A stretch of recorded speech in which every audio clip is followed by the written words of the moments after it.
ఈ విధంగా ప్రతి అంశంలోనూ కూడా దగా చేస్తూ ప్రజల్ని మోసం చేస్తూ ఉన్న ఏకైక ప్రభుత్వం ఏదైనా ఉంది అంటే ఒక్క కూటమి ప్రభుత్వమే అని చెప్పొచ్చు.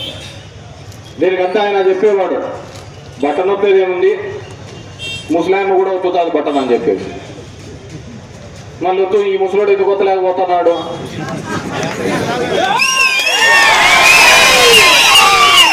అప్పుడు వచ్చడానికి ముస్లాం కూడా ఒత్తుతుంది, బట్టన్ నొక్కడం పెద్ద కష్టమైన పనేం కాదు, అది ఏ ముస్లాం అయినా ఒత్తుతుంది అన్నాడు. మరి ఈ ముస్లాం ఎందుకు ఒత్తలేకపోతున్నాడు? ఎన్ని హామీలు ఇచ్చినది, నోటి వచ్చినట్టు చెప్పుకుంటూ పోయినాడు. యాక్చువల్గా నేను ఆ హామీల గురించి ఇప్పుడు సంవత్సరం తర్వాత నుంచి మాట్లాడాలా. పేదలకు చెయ్యాలి, చెప్పిన మాట నిలబడాలా అని చెప్పేసి మన అప్ప ఏదైనా చెప్తా అంటే సాల్ ముందు అధికారంలోకి వచ్చాదని ఈ అప్ప. జనాలు యాప్ నమ్ముతున్నారు, అబద్ధాలనే నమ్మినారు.